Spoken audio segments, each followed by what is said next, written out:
On this edition of Sightings, Tim White and an investigative team encounter a frightening entity. I can tell that you're losing your breath right now. Oh, man. That's weird. These women share a terrifying memory of alien abduction. Do angels exist? These children believe they were saved by spirits from beyond. Absolutely no way that we could have made without some kind of help. And in Colorado, a deadly mystery continues.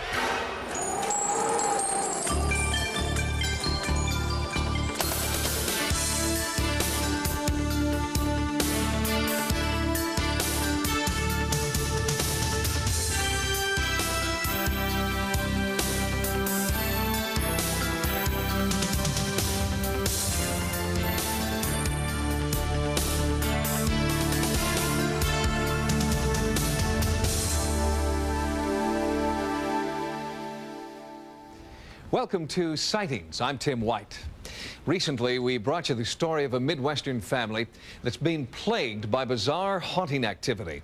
Well, from our initial investigation, the videotape that our Sightings crew brought back was unlike anything we'd ever seen before. We brought in renowned ghost investigator Al Rober to join our team, and along with the crew, Al and I went to meet the family. Hi, how are you? The family wishes to remain anonymous. We're using pseudonyms here and concealing the father's identity. How are the scratches that you had that we saw before, are they healing? Well, this is said here scarred. The ones on my stomach are healing up pretty good. Just 2 weeks before, these bleeding welts materialized on camera during our first Sightings investigation. The tape of that event was analyzed by Carrie Gaynor, world-renowned parapsychologist who was lead investigator on both the entity and poltergeist cases. He asked to view the images of this bizarre event side by side. On the right, a frame of video with a long bleeding welt. On the left, an image taken 8 minutes earlier when our camera first began to roll. There's no welt visible. The exciting thing for me as a researcher is that the camera didn't pull away. It was there the whole time, and that severely reduces the possibility of any kind of hoax. Most of the cases we come across are playful, mischievous, bizarre, weird, and a lot of them have just normal, natural explanations. This case that involves scratch marks, this seems a little more frightening and something that we should be a little more cautious about in terms of studying the phenomena. The phenomena in this house, according to the family who lives here, are caused by Sally, the spirit of a 7-year-old child. They believe it's Sally who causes paranormal activity, like lights flickering on and off mysteriously, as seen in this home video. Thank you, Sally. Yeah, on the left side. Family photos have turned up with unusual blurring and discoloration, confounding our photo experts. During our initial investigation, paranormal researcher Howard Heim felt and recorded strange sensations of cold and electromagnetism. Actually feel like a small circumference about 4 inches in diameter coming straight down. Sightings camera operator Phil Lapkin was startled when an intense charge of static electricity began swirling around him. Our audio equipment was able to record a snapping sound along the floor and around his legs. On our return to the house, we asked ghost investigator Al Rober to gather additional hard data at the site. His equipment can monitor electromagnetic energy and minute temperature fluctuations. He photographed and examined items that were supposedly touched and, in some cases, burned by the entity. There's a chemical that's built on this. Tim? Yeah. I would assume from that, Greg, that you are feeling, well, something. Air conditioner's off. I feel it blowing right through here. Well, a little bit. I'm going to move over here and see if I can feel the same thing, though.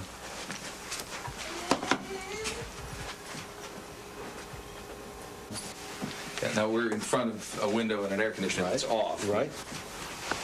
All right, I definitely can feel a sense of some air moving there. Yeah. Let's sit back down and talk, especially As we continued videotaping, I was not the only member of the Sightings crew who seemed to feel a strange sensation of cold air circulating in small, isolated patches. It happened again and again. Oh, man. That's weird. It's right, yeah, right here. Ooh, And boy. the hair on your arms is standing up. Right here. I can see the hair over in this area here. Ooh, Just right here. Down behind you, too. In and of itself, the sensation of cold and static electricity was intriguing, but not proof of the existence of Sally. However, the sensations, some were feeling more strongly than others, were usually followed by physical harm to Jeff. More. Oh, well, now that's very interesting. It'd be okay if I sit down for a second. Why don't you sit down? I can tell that you're losing your breath right now. Sally, what did I tell you? Sally, we see you. We know you're here. Whoever or whatever was responsible for these painful scratches struck repeatedly throughout the day. At one point, new welts began to form on Jeff's stomach. Then, I was shocked to see mysterious welts forming on his forehead. This whole spirit thing scares me, and it just, some of the things she's done, she's lit fires, and I think, well, if she wants to hurt me, why couldn't she just light me on fire, or whatever she does to some of the other things around here? But yeah, this is as far as she goes.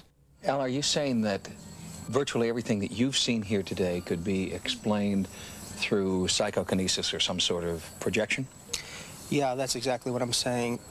Understanding his feelings here and his intense fear. He's very frightened and uncomfortable being thrust into this environment. That's not to say that there isn't a little girl ghost walking around, because in cases when you do have a poltergeist, they seem to draw off the same energies. What would your advice be to the couple living here?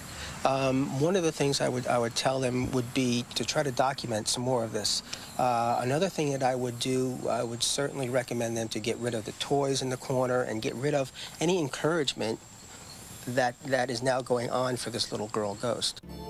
Whether the source of this bizarre activity lies within Jeff or in an outside entity who craves attention, the result is still unexplainable. What type of energy could create the frightening, diverse phenomena occurring here? Being on site, observing the ghostly activity as it happens, has been a disturbing experience. It's clear that this case merits continued investigation. And whatever comes of it, we will try and pursue it as openly and honestly as we can here on Sightings, and we will share it with you. We'll be back with more Sightings in a moment. Next, two women share a terrifying memory of abduction by extraterrestrials. First memory I had, I was screaming because I had alien eyes right in front of my face. You meet a stranger, and something about them is familiar. You know each other from somewhere, you just can't figure out where. When that happened to two women in Virginia, they racked their brains for more than a year and finally came up with an unsettling answer. They believe that, as children, they shared an alien abduction experience. At first, they were fragments of memory. As a child, Claire Holcomb had pastoral visions. Sometimes they were strange, sometimes they were disturbing, and later on they became terrifying. She never knew what it meant until she was an adult. In 1987, Claire was looking for a career change. She responded to an ad for full-time help on a horse farm. Her interview with ranch owner Diana Graves was a turning point. It was sort of, I know this person. And she was very comfortable around the horses. And it was sort of an instant recognition. And I hired her that day. I felt when I first met Diana that I must have met her somewhere before or seen her somewhere before. I felt that I knew her quite well, but I couldn't explain that. Claire worked at the ranch for 4 years before she and Diana figured out their connection. It started on a dark country road. On my way home, fairly early in the evening, it was a warm night for December, I saw lights in the sky I thought were low-flying aircraft. But I wasn't hearing any sounds, engine noises, and was concerned that perhaps the engines had shut down. I pulled over to the side of the road and was blinded by these lights. But I was frozen to the spot. I didn't know what was happening. Right after her sighting, Claire raced home, feeling sick, scared, and disoriented. I think both of us thought she was going crazy. Too much stress that, you know, maybe she'd had a blackout. We couldn't explain the missing time. We didn't know what it was at the time. The first thing that I noticed from that first experience was that my contact lenses appeared to be missing from my eyes. And I certainly had them in when I was driving. Diana encouraged Claire to try and put the bizarre events behind her. But days later, Claire had another bizarre encounter. She was reporting to me that she seemed to have seen some strange things. She had memories of this weird hand that she drew. Sorry. And for some reason, I knew we needed help. I knew I could no longer handle it. They got that help through the Fund for UFO Research, an organization that investigates extraterrestrial events and tries to separate fact from fantasy. They felt Claire was exhibiting signs of a classic abduction. And many of the things she said, while not completely unique, were disturbing things that I had read about before, and I had no reason to think that she was making the thing up or that it was being fabricated in any way. It was startling to us that anybody could possibly have experienced these things, and we've never heard about it. The abduction syndrome is essentially this pattern that you do get from collecting data from a large number of people, and it has all of these common features, the fundamental one being missing time. Then there are others, the markings, the very strange medical problems that they often develop. Along with Claire's health problems, Diana noticed that her employee was also seeing some health benefits. Claire's eyesight dramatically improved after her first abduction. Strangely, Diana's health started following the same course. My eyes had improved dramatically, and I could think of no other rational explanation why my eyesight was also improving, unless I too was being abducted. Diana wanted to know more and chose hypnotherapy as a way to retrieve her abduction memories. Her first session was traumatic. And sure enough, the first memory I had was screaming because I had alien eyes right in front of my face, and I couldn't get away from them. What are they doing to you? What are they doing to you? Doing something to my head. You're okay.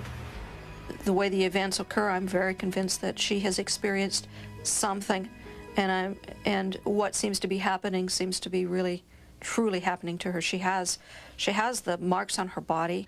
Under hypnosis, Claire was also recalling vivid memories of torture, experimentation, and forced reproduction. We'd had some severe ice storms. It'd been bitter cold. As is often the case, I was abducted from my bedroom. I had a nightgown on with no shoes. Naturally, I didn't sleep in my shoes. And when I was brought back, they made a mistake, which they sometimes do. And instead of putting me back in the house, they left me outside. When I thought I was going to die, the aliens came back, picked me up, and put me back in the house, in my bedroom. But the next morning, all the skin on the bottom of my feet had been burned off from sticking to the ice. My conscious memory abductions are very fragmentary. I'll have a little bit of a memory of actually seeing a gray standing beside my bed at night, or being poked in the back. I'll have a memory of seeing either a blue or an orange light fill my room. The women could not escape the relentless fear that accompanied their abduction experiences. They sought help from world-renowned abduction expert Bud Hopkins. They were extremely impressive, articulate, obviously filled with a lot of emotion about their experiences. There was a lot of anger, a lot of fear, and I was just extremely impressed with them. While discussing and comparing their separate abduction memories, Claire and Diana made a dramatic discovery. We were both in a large room, and scenes were being projected, very disturbing scenes of devastation. We were told to watch it and to learn from it and to understand that these things were happening. We were, in fact, holding each other's hand. Well, the issue of shared abductions is something we should sort out here. Many, many, many people are abducted with other abductees. The women probed deeper into their past. Claire recalled a childhood abduction memory that she had shared with a little girl visiting from England. when I was about 12 years old and had been on a picnic with some friends from school. I moved off by myself to sit on a bench. For some reason, I saw a little girl coming toward me and I didn't at the time recognize, and she was wearing a blue uniform. She had some kind of an accent that I thought might be British. Without stopping to think or discuss why we were doing this, we both meandered away from the picnic area into the woods and were subsequently abducted from that clearing together.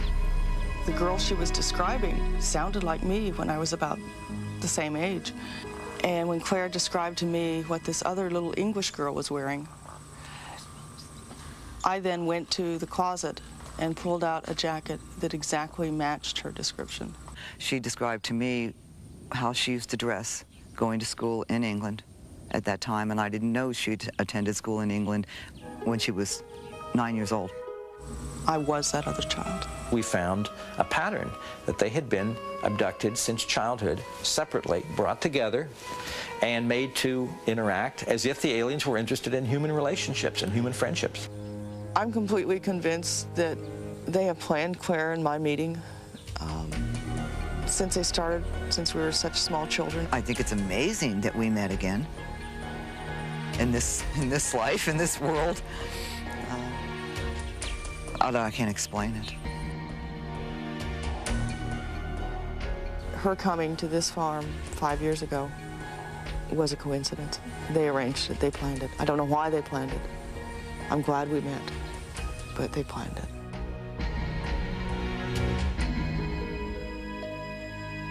The issue of alien abduction has come under fire lately from mental health professionals who believe abductees are being manipulated through directed therapy and hypnosis. But the number of people who claim an abduction experience is growing, and they're not all going to the same therapists. National statistics indicate that as many as 2 million Americans may have had experiences consistent with an alien abduction. Coming up next, documenting a rare encounter with UFOs. And later, angels rescue children from the clutches of a madman.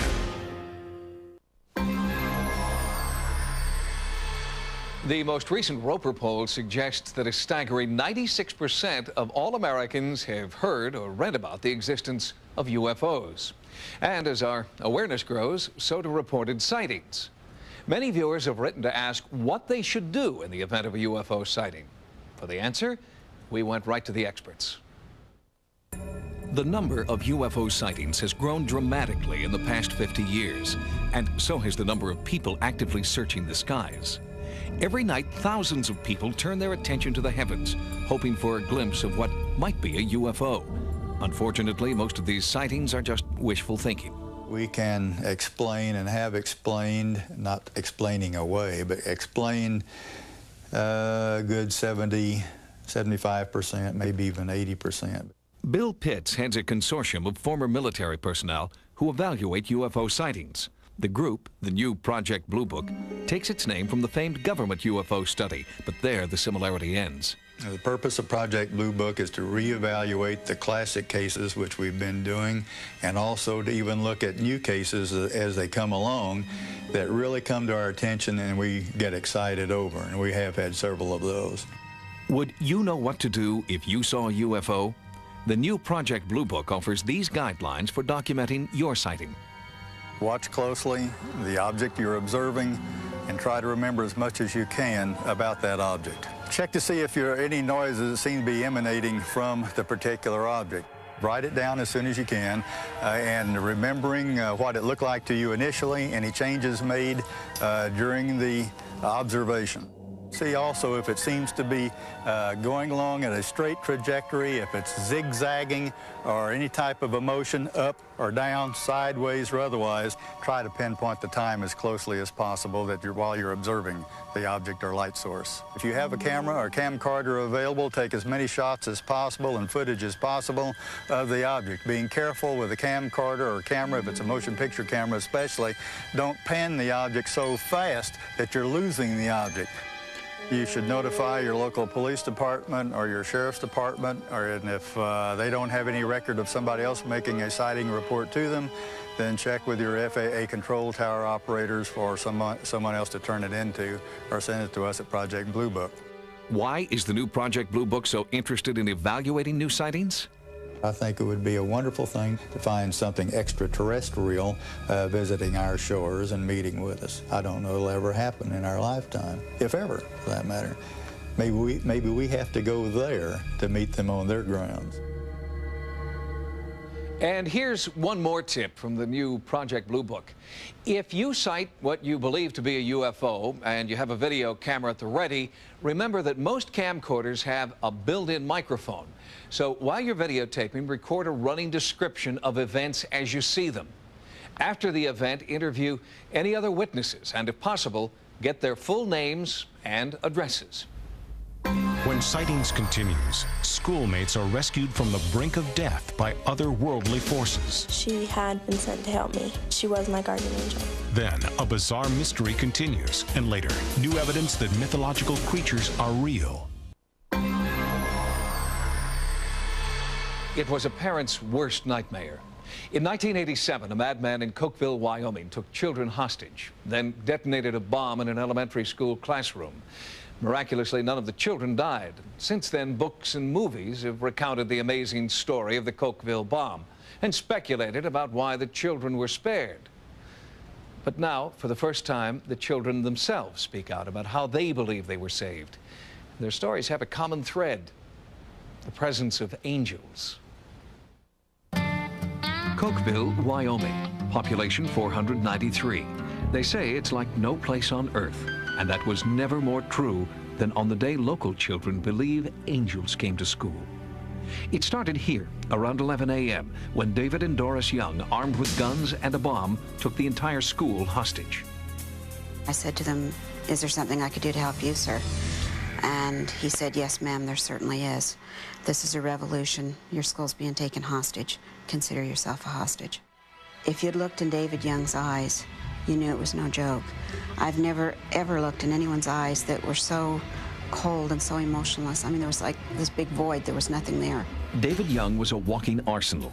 In addition to automatic rifles, his body was wired to a bomb that could be detonated with a wave of his hand. He said the bomb was capable of blowing up the entire building. He said it will level this whole building and everyone in it. The hardest part of the whole thing was that I started out in this thing alone, and I couldn't warn anyone. With a gun to her back, Mrs. Cook was forced to lead David and Doris Young to the school's first-grade classroom. David Young made this his command center and forced all 153 teachers and students of the Cokeville Elementary School into the small room. He then demanded a $2 million ransom for each hostage. He said, "This is a revolution. I'm holding you hostage." And one of the girls in my class just went hysterical. Young gave each teacher a copy of a bizarre manifesto outlining his apocalyptic plan for the children of Cokeville. He said, "God equals infinity, infinity equals zero, therefore God does not exist." David Young was insane, incoherent, and unreasonable. He was a human bomb with a hair trigger. The ultimate plan was he was going to, after he got the money, blow the building, the children, the adults, himself and his wife, everything. He was going to blow it all up and take us to this place that he referred to as the Brave New World. While the local police, sheriffs, and the FBI were outside, inside the sense of panic was escalating. We had children sick to their stomach, crying, you know, and asking their teachers, "Why can't we go home? I want to go home." Young grew more agitated. He taped off an area in the middle of the room where only he and Doris could sit.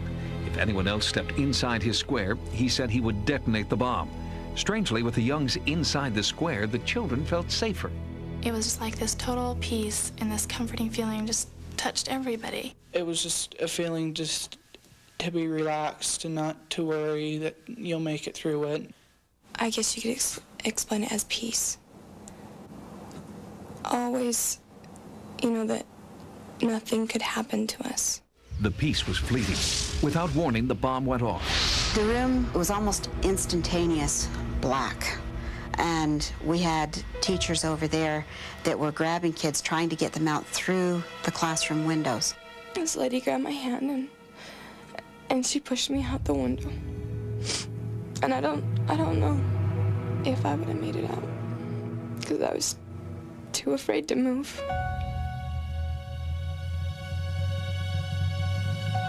That was the most frightening experience. Not knowing how many left, if any, of my classmates. Miraculously, the only two people who died that day were David and Doris Young. Everyone outside the so-called Magic Square survived. And I heard Mr. Moore and a whole bunch of people would start yelling, you know, we're all here, we all counted, we're all here. And that's when everybody in the town just started yelling, you know, that everybody was there. And it was a great moment. Even though we were sad, kids were burned, kids were hurt. We were very happy we were all alive. And I could see my youngest daughter, Katie, sitting on the ground. I went to her and I embraced her, and she, at that point, stood and told me, Mommy, the angel saved us. In the chaos and everything that was happening, I think that maybe I didn't take her literally. Katie wasn't the only child who talked about angels in the classroom. As the town struggled to recover from their shared trauma, other children began quietly admitting that they'd been helped by angels too. I just kind of looked up and I saw this woman, and she told me that to listen to my brother and everything would be okay. And I looked up again and she wasn't there anymore. And then my brother came over and he told me to stay by the window and everything would be okay. And he walked back across the room, and that's when the bomb went off. A few weeks later, Katie saw the face of her angel again. She gazed out at Katie from her mother's locket. My mother had passed away when I was 15 and a half years old. And I had very few pictures of her. As soon as I opened the locket, she became so excited, and she looked at this woman in this locket and said, that's who she is. That's the woman that helped me. She described this woman down to her hair, where she was standing in the room, everything about this woman, as if she had known her all her life. The woman in the locket was Katie's maternal grandmother, whom the child had never seen. She'd been dead for more than 13 years. When I saw the photo, they told me that she died, and I came to the realization that she had been sent to help me, and that she was my guardian angel. In the days that followed, trauma counselors heard from many children who had seen their own guardian angel, but not every parent believed what their children were telling them. I did not want my own son, flesh and blood, going around saying that he saw an angel. Ron Hartley had 4 children inside Cokeville Elementary when the bomb went off, but he was also the police detective in charge of the investigation. When his own son, Nathan, insisted that he had seen an angel, Hartley tried to be a cop first and a dad second. I just interviewed and interrogated my son. He said that he was sitting there, and all of a sudden these angels came down through the ceiling, and one of them came up to him and just basically said, Nathan, I'm your great-grandmother, and what David and Doris are doing is wrong. And that the bomb's going to go off. And I says, what was her name, Nathan? And he says, I think it was Grandma Meister. Well, I thought I had something there because that I could use to straighten him out, because his grandmother Meister was still alive. So I resorted back to another cop technique, which is bring out the mug shots. We was thumbing through it, and all of a sudden there's a picture of both his grandmothers sitting there. And he just immediately put his little hand on the page so I couldn't turn it. He says, that's her. He says, that's my guardian angel. He pointed to my Grandma Elliott, who was sitting right next to Grandma Meister. I says, Nathan, I says, why didn't you tell us this before? And he just looked at me and he says, Dad, you wouldn't believe me. Whether or not there were angels in the room that day, some unseen force was at work, investigators at the scene reported that the bomb was fully functional and should have been lethal. Should have been 160 people dead. Bomb technician Richard Haskell says the bomb should have been much more destructive. From where this window is down here to the north, everything on this side should have been gone. This wall should have been just literally laying down on the grass. All the bricks and everything, it shouldn't even have been here. It should have been gone. In the aftermath, police videotaped the bombed-out classroom.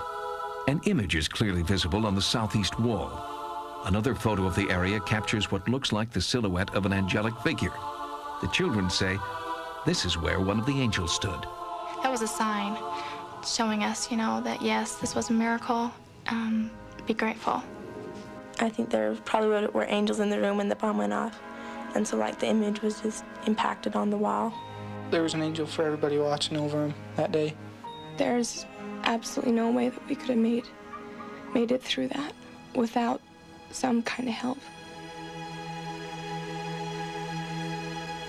Angels are fast becoming the latest pop culture icon, but you won't find angel t-shirts and coffee mugs for sale in Cokeville. For the people of Cokeville, including children, parents, even the police, their angelic encounter has been a profound experience that's deeply personal and can never be trivialized. Next, are these bizarre deaths the result of alien experimentation or biotech warfare? I'm still scared as to what can happen in the future.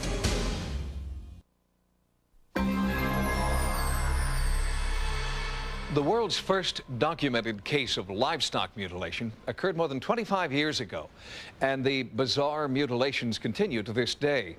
Theories about what could be causing these mutilations range from alien experimentation to covert military testing. Law enforcement agencies have investigated, but many ranch owners feel they still don't know who or what is killing their livestock. I lost 49 head of cattle to the mutilations. I lost them in less than 3 weeks. At that time of the mutilations, and later on, we saw many lights up in the sky. We could not interpret where they were coming from. The eye was gone. The rectal area had a perfect round cut.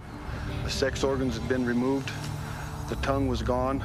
No blood, no flies, nothing was around it. I believe this to be the greatest single unsolved serial crime spree of the 20th century. They come at night, mysterious craft piloted by an unseen crew. The morning light reveals yet another mutilated steer. It's happened hundreds of times over 3 decades. State investigators have come and gone. Natural predators, they insist. But cattle ranchers are not satisfied. They've seen things no known predator could do. Field researcher Chris O'Brien has gained their trust. This animal is obviously a roadkill, but any report of a downed animal in the area I'd like to check out because of the ongoing problem that we have with the mutilations. In September of 1967, the first documented animal mutilation occurred in this field and drew worldwide attention. Researchers came from far and wide to investigate. 30 years later, interest has waned, but local ranchers are still forced to cope with dead animals. The night before, I saw the cow alive, and she had a calf with her, and they looked healthy to me. And by next morning, real early in the morning, she was mutilated. Eli Hornick has been running cattle in northern New Mexico for more than 14 years. His cattle have been the most recent victims of the mutilation mystery. Last 2 years, we've lost 10 head of cattle, and 9 yearlings and 1 cow. And you know, you're talking about quite a bit of money. Something that's pretty interesting, if a human doesn't mess with it or something doesn't disturb it, the birds, coyotes, they'll just leave it alone. Hornick's cattle showed the classic signs of mutilation: precise incisions, a conspicuous lack of blood, and no physical evidence of a predator, man or animal, at the crime scene. There's never any tracks, never any blood. It's a real clean deal. Normally, when you arrive at an animal mutilation site, you'll find basically that there's no evidence whatsoever. There's no blood at all. There's no tracks, no cigarette butts. All the evidence indicates that the animals are being dropped from the air. So it seems to most researchers that the animals are being taken somewhere else, being experimented on, and then being dropped back where they were found. Livestock Inspector Jerry Valerio has investigated the mutilations, and they fit the pattern he's seen in dozens of other cases. The incisions are done real precise. Every incision that we've dealt with has been almost identical to every animal that has been mutilated. Most of these cattle mutilations features perfectly circular cuts that have indication of high heat that has been used to make the cuts. Despite the consistent pattern of bloodless surgical incisions, state and federal authorities insist predators like coyotes and foxes are responsible. For them, case closed. I've seen a lot of animals that have been torn up by coyotes and other predators, birds mostly. And these incisions were just like a doctor would do in the hospital. When you see an animal of this nature that's been mutilated, it's clean, no blood, it's not done by predators. Dr. John Altschuler is a pathologist who studied tissue samples from hundreds of cattle mutilations over the past 5 years. A predator, even with the accuracy of gnawing and biting, would have jagged borders. The fact that the tissue at the incisional areas is very firm and very hard and looks burned. And the microscopic evidence clearly indicates that heat has been applied, and predators, to my knowledge, cannot do that. What could create these burnt-edged incisions is a highly sophisticated portable laser. Lasers have the ability to actually cauterize the wound, stop the bleeding as you're cutting. But no portable laser is powerful enough to cut and cauterize masses of livestock tissue. At Kirtland Air Force Base, Colonel Michael Prairie demonstrates the world's most precise portable laser. Going through a 1/4 inch of flesh, you'd have to take several passes, maybe 5 or 10 passes to get through. The precision of the cut is limited to the precision of the operator. If you needed to make a circular cut with very tight tolerances, you'd have to find some other way, some kind of mechanical system to make such a cut. If our government doesn't have laser technology capable of these mutilations, who or what does? The causes behind these mutilations is absolutely unknown. I believe that there's multiple groups involved in this for various reasons. The tissue that is being excised from these animals is the fastest regenerating tissue in the bodies and have residual elements of their environment in them. Anonymous groups with advanced technology mutilating livestock? Sounds impossible, but consider this new theory. Biotech companies are fighting a super-secret war to be the first to find an artificial substitute for human blood. A lot of them are using the hemoglobin in cattle blood as their base. The first company to develop this artificial blood could have a $10 billion market all to themselves. The stakes are high, and they don't want the competition to know what they're doing. Whenever these mutilations occur, there was always a sighting of helicopters around the area. In a lot of cases, strange lights have been seen around mutilation sites, and most often, helicopters are seen in and around mutilation sites. It's like someone is monitoring these areas where these animal deaths are occurring. People ask me, why are they leaving these carcasses lying around these pastures? I think these carcasses are taken and then returned is somehow to instill fear in the rancher. I am over my anger, but I'm still very confused, and I'm still scared as to what can happen in the future. There's somebody somewhere that knows what's doing this. You know, we need to get it out in the open and try to get it stopped. Until we get people to report these cases and get the help of state and federal law enforcement officials, we're spinning our wheels. There are no answers. There's just thousands of questions and thousands of dead animals. Since our report, rancher Eli Hornick has discovered yet another mutilated steer on his property. Like the livestock in our report, this animal appears to have died from laser-precise incisions and an enormous loss of blood.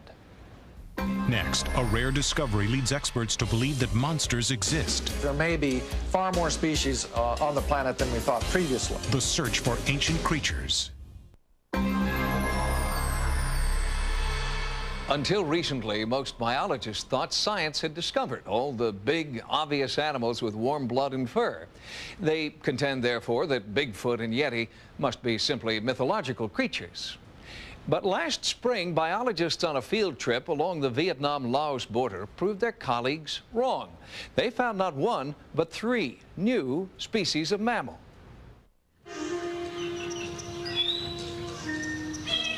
Just a year old, she's a legend come to life.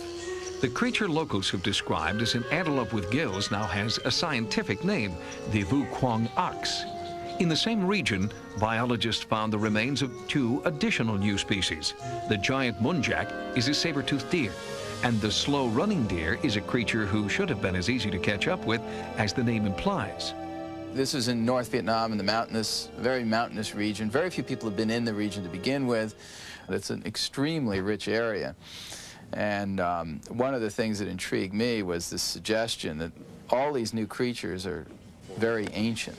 The mammals found in Southeast Asia are not the only ancient creatures to resurface after their supposed extinction. The coelacanth is a sort of fish that was discovered off the coast of South Africa. And that is a fish that belongs to a group of fish which was thought to have become extinct about 80 million years ago.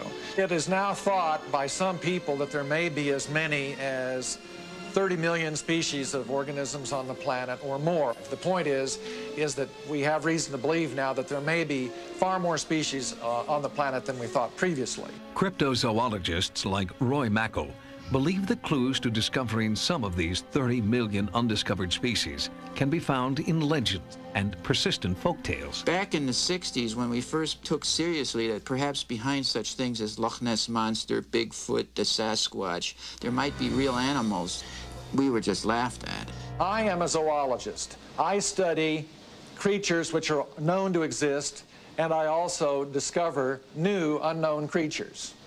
But every time we go out and we discover something new, the cryptozoologists treat this somehow as being a victory for their side.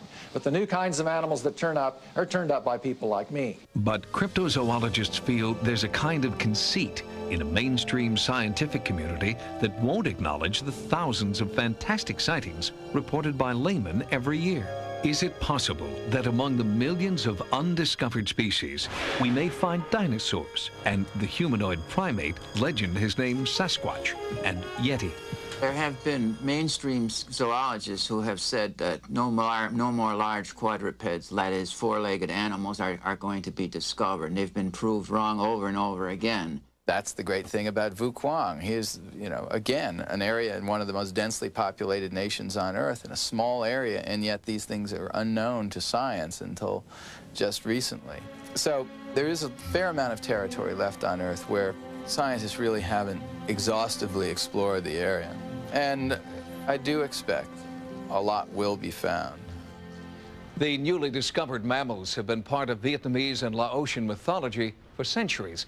It wasn't until they were captured and identified by biologists, however, that they officially existed. Some cryptozoologists contend the same will be true for centuries of reported Bigfoot and Yeti sightings. They believe it's only a matter of time until these creatures are found to exist officially. If you've had a paranormal experience, call the Sightings hotline at 1-900-933-SIGHT. That's 1-900-933-7444. Each call 65 cents a minute. Average call lasts 3 minutes.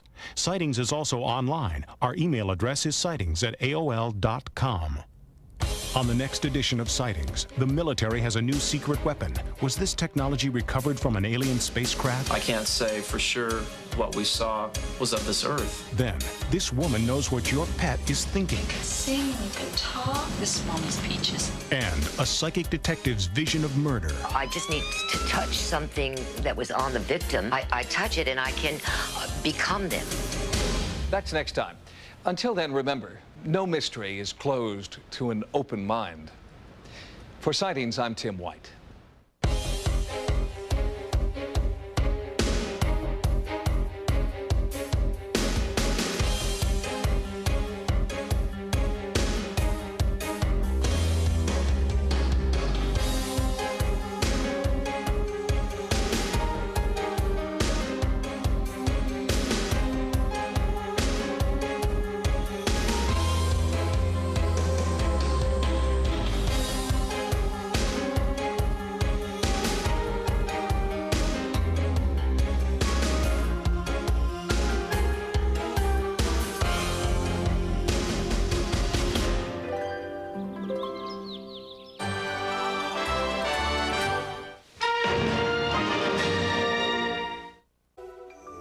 During our initial investigation, paranormal researcher Howard Heim felt and recorded strange sensations of cold and electromagnetism.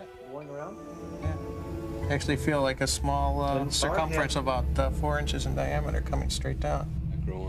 Sightings camera operator Phil Lapkin was startled when an intense charge of static electricity began swirling around him. Our audio equipment was able to record a snapping sound along the floor and around his legs. On our return to the house, we asked ghost investigator Al Rober to gather additional hard data at the site. His equipment can monitor electromagnetic energy and minute temperature fluctuations.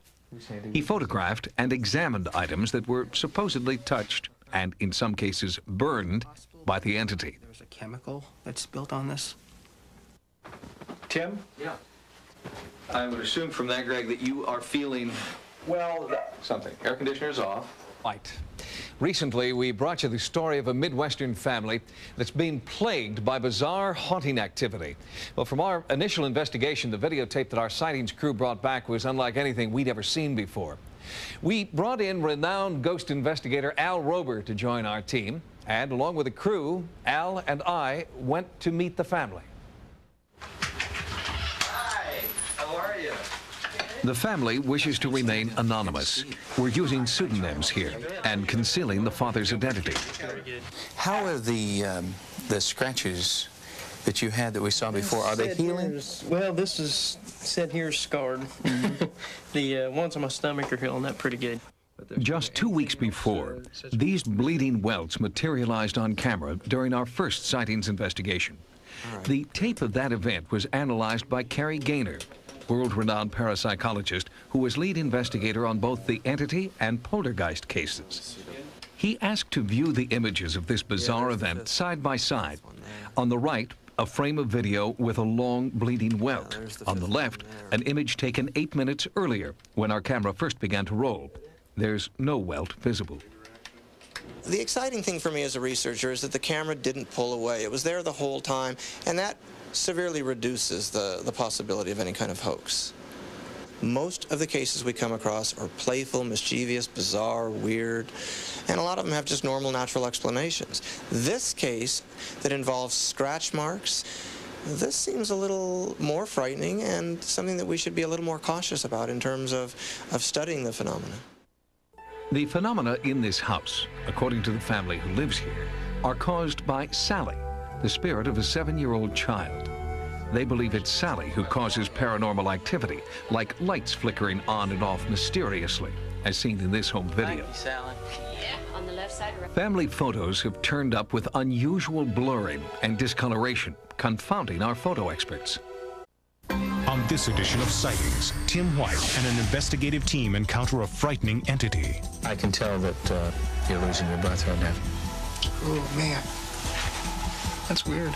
These women share a terrifying memory of alien abduction. Do angels exist? These children believe they were saved by spirits from beyond. Absolutely no way that we could have made without some kind of help. And in Colorado, a deadly mystery continues.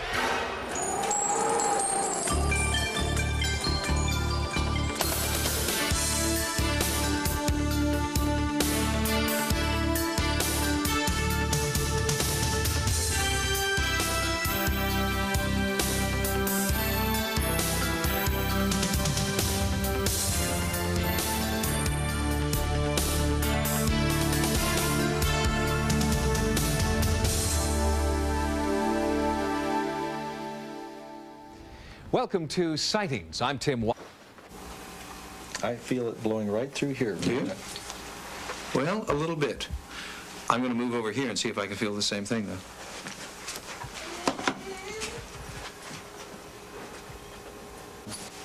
Yeah, now we're in front of a window and an air conditioner that's off. Right. All right, I definitely can feel a sense of some air moving there. Yeah. Let's sit back down and talk.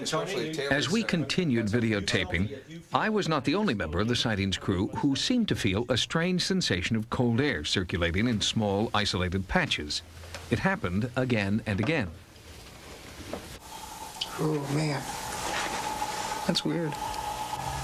It's right, yeah, right here. Ooh, and boy. the hair on your arms is standing up. Right here. I can see the hair over in this area here. Ooh, just right here. Right behind you, too. In and of itself, the sensation of cold and static electricity was intriguing.